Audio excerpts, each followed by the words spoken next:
massive news. The PFL has acquired Bellator.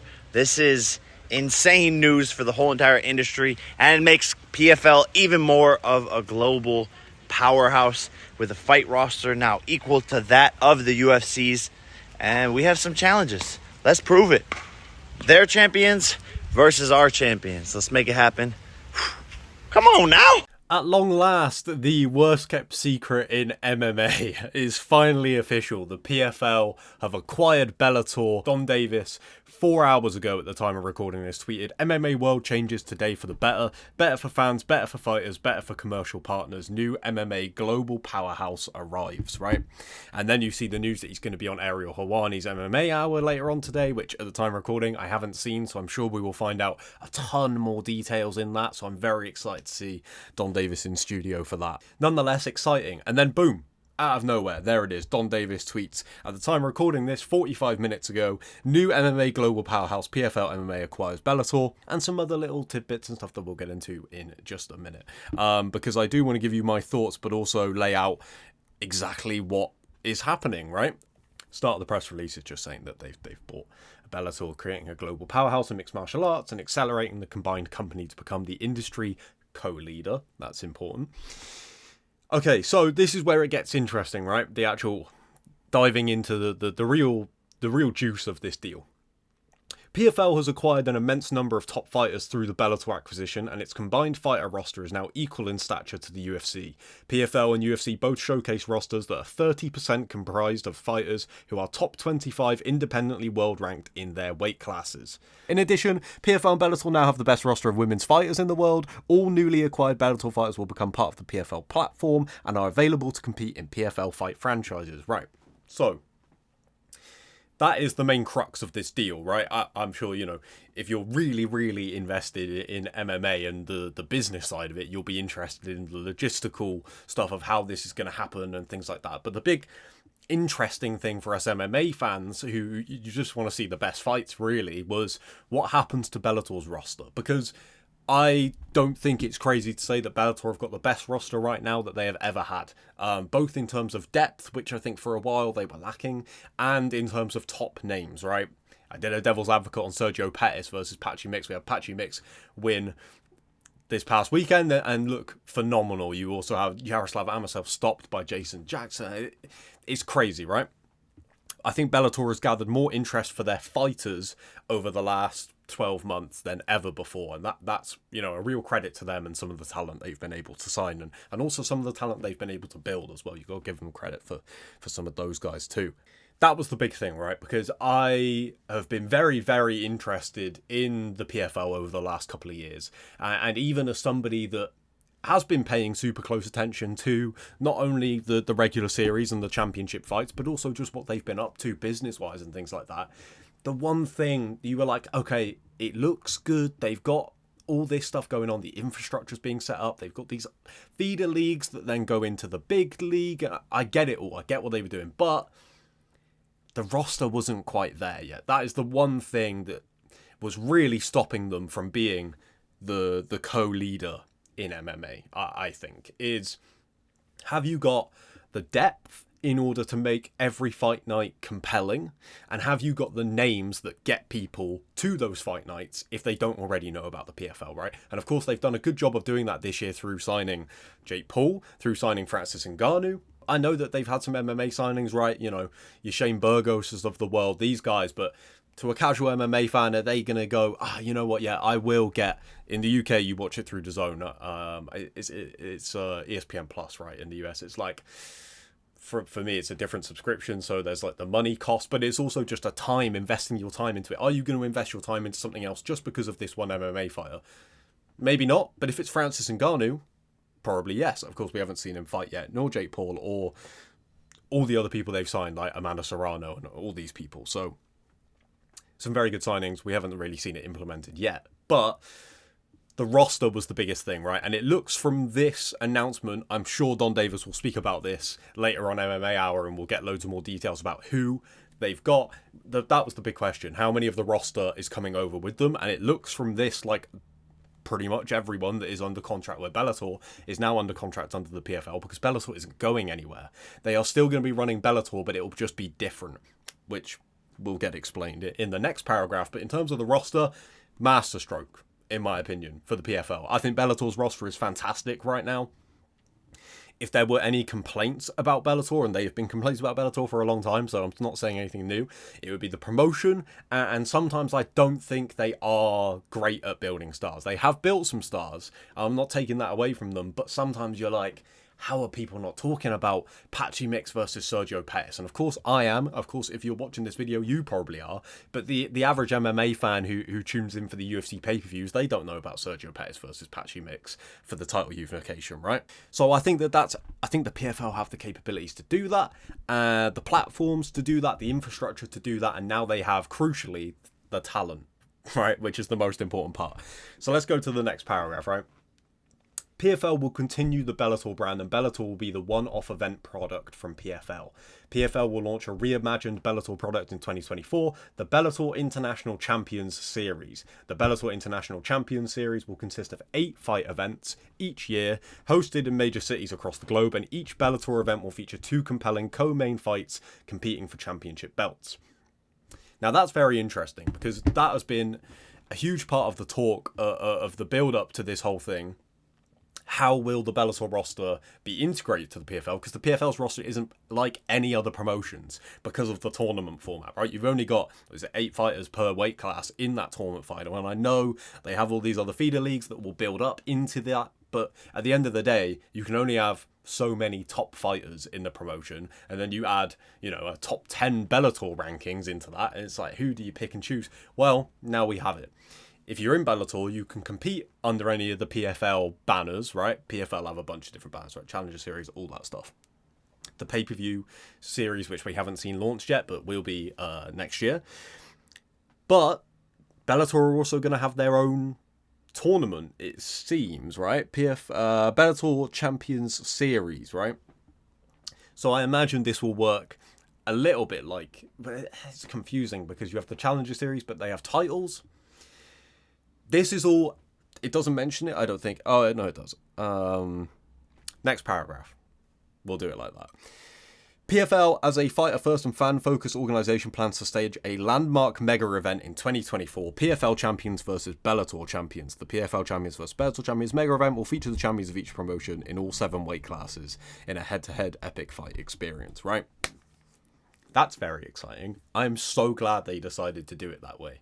And here's why I'm excited about that and surprised. Because I think if you look at the matchups on paper, and I make devil's advocate videos, and I don't think I'd be able to make one on a fair few of those matchups. Because I think if you look at Bellator's list of champions compared to the PFL's list of champions, I don't think it stacks up. And that's not that the PFL don't have very good fighters. I think they do. But I just think that Bellator's strength right now, especially at the top level of their divisions, is the best they've ever had, right? So I don't mean to be negative against the PFL, because I think that the PFL have done a good job of having a playing field where the fights are competitive. But you suddenly add an Usman Nurmagomedov, is it competitive anymore? Well, of course it is, because he has people in Bellator that he's competitive with. I know he's unbeaten, but you know what I mean. You don't go into every one of his fights. Well, maybe you do. But Usman's a bad example because he's so good, right? Even if he is suspended right now, but sidetrack. I think it's brave of them to do that, because you could have a scenario where the PFL don't win those fights, but it doesn't really matter because they already own all the other fighters as well. And so you're going to see those Bellator fighters. I assume this whole Bellator on one side, PFL on the other, them coming together, will eventually become one big umbrella. But I do think it's a very, very good idea to have them separate, so that, again, as the PFL have laid out from the very start, even with all these other leagues opening up, it all filters into one big Champions League, football reference, I know, but go with me here, right? One big ultimate tournament of the best fighters in that weight class all competing against each other, right? That is what they are been trying to build towards since the very start, is that the actual tournament that it is based around every year is the best of the best. So you see the best of the best every single year. that is where the PFL make their money. That is their USP at the end of the day. And I think that the way they have decided to integrate Bellator will help with that. 8 events is a bit curious to me. I know that Bellator don't have the most stacked schedule anyway, but it'll be interesting. Bellator have got a big roster, so it'll be interesting to see how PFL up their own events, because they do state, specifically that Bellator fighters can fight on any of the PFL shows. So do PFL then up their own shows in order to accommodate all those Bellator fighters that aren't going to be on the International Challenge Series, Championship Series? So we still don't know some of these things. We do know, I saw reported that Don Davis offered Scott Coker and the rest of his team the opportunity to stay on with Bellator, which I think is incredibly admirable of them, because whilst I have had my fair share of criticisms for Bellator over the years, I don't think that they are necessarily the people who are in the public eye to blame, if that makes sense. Some things, not all the things. That just about does it for the Bellator press release, the PFL one, because it just then goes on to talk about who the PFL are, when they started, Bellator, all that good stuff, right? So I think that pretty much sums up the news. And so to give my general thought, we don't know how this is going to play out, but I think from the news itself, it seems a bit of a dream scenario for the PFL for me. Again, to go back to the one thing I felt the PFL was lacking was I like the tournament format, first of all. I know some people don't. It took me a while. It's grown on me over the years. One of my favourite things about MMA over any other sport is that you get finality, right? You don't get, as much as I'm a football fan, as much as I love watching a team play another team 3 or 4 times in a year sometimes, and so you get different results and things like that. I love that you might see these guys fight each other once in their whole careers. In the PFL, a lot less likely, if we're being honest, but now that you have the increased roster, who knows? Like, I feel like I've watched Chris Wade and Bubba Jenkins fight about 6 times already, but now that you have the much bigger roster, who knows how much they'll cross paths, right? So I think that helps them massively as well, because as much as I like both of those fighters, I like watching them fight, I don't need to see them fight that many times. I like the finality of it. I like the tournament format. I like that, similar to the Champions League in football, stick with me, controversial officiating aside, right? Another video for another time.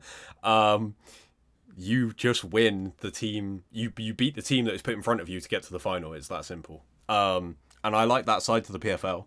But it's hard to get people to go, it's a tournament format and the winner wins $1 million. And you go, yeah, but do they have the best fighters in the world? And you go, they've got good fighters, maybe not the best in the world right now. But with Bellator, there are some fighters on their roster, I think, that you can argue are the best in the world. I'm not necessarily saying if they are or not, but I definitely think there's more arguments for that than ever before in Bellator's history. So PFL getting Bellator is not only a masterstroke in terms of just getting their roster. That's the biggest thing. You've just acquired the second best roster in MMA with one move, right? But then you've also got the timing. Not only are you getting the second best roster in MMA, there's never been a better time to get Bellator, because they could have acquired Bellator. Obviously they didn't, so pointless statement, but bear with me, it's what I do. They could have got Bellator 6-7 years ago, and you would have been like, they've just got the second best roster in MMA. But now that second best roster in MMA has people that are legitimately in with a shout of being the best in the world at that weight class. And so now the PFL tournament becomes so much bigger, in my opinion. I love the Bellator Grand Prix tournaments. I think they're the best things that Bellator do. They don't always play out the way you want them to, and injuries happen and things like that. Same as the PFL series, but that finality and having more roster, having more fighters, way more fighters, and having way more top level fighters only makes that more compelling and way more interesting to me. And you get PFL versus Bellator champions, like Survivor Series style. I'm all about things like that, pro wrestling coming into MMA and vice versa. I love stuff like that, so that'll be a hell of a lot of fun, if nothing else. My one concern is that Bellator's roster is so big, so how are they going to be able to accommodate all of these fighters? I'm sure we'll get more information whilst Dom Davis appears on the MMA Hour about that. Because looking at it from a UK fan, Bellator, admittedly, they cut their European roster, like, I don't even know if it was in half. It might have been more than that a couple of years ago. But they still have a lot of European fighters. And so do they get integrated into the PFL Europe? Because the PFL Europe at the moment only do 4 shows a year. So I know that Dan Hardy, the head of fighter operations for PFL Europe, is wanting to do more and more every year. So maybe this gives him the scope to do that. But then do they have the infrastructure to...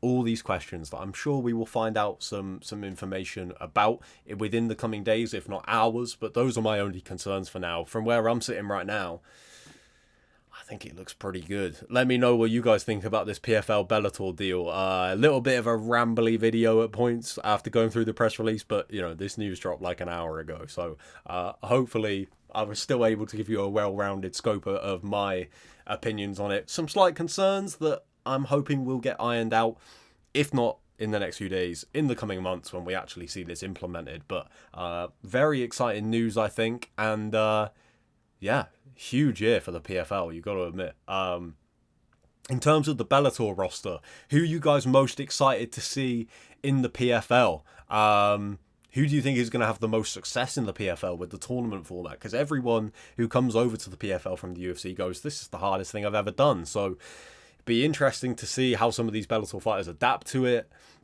And like I said, I'm most interested personally to just see how it all plays out in terms of who goes where and how many events do we get. And again, as a UK MMA fan, how well is the European roster represented and stuff like that? Because I think the PFL have done a very good job of that so far. So what happens when you add another, I don't even know how many European fighters they have on their roster, but who knows when you over double the size of your roster, at least in Europe, I mean. So interesting times. Thank you for checking out this video, and I'm sure I will see you very soon for a Devil's Advocate video. And yeah, look forward to that.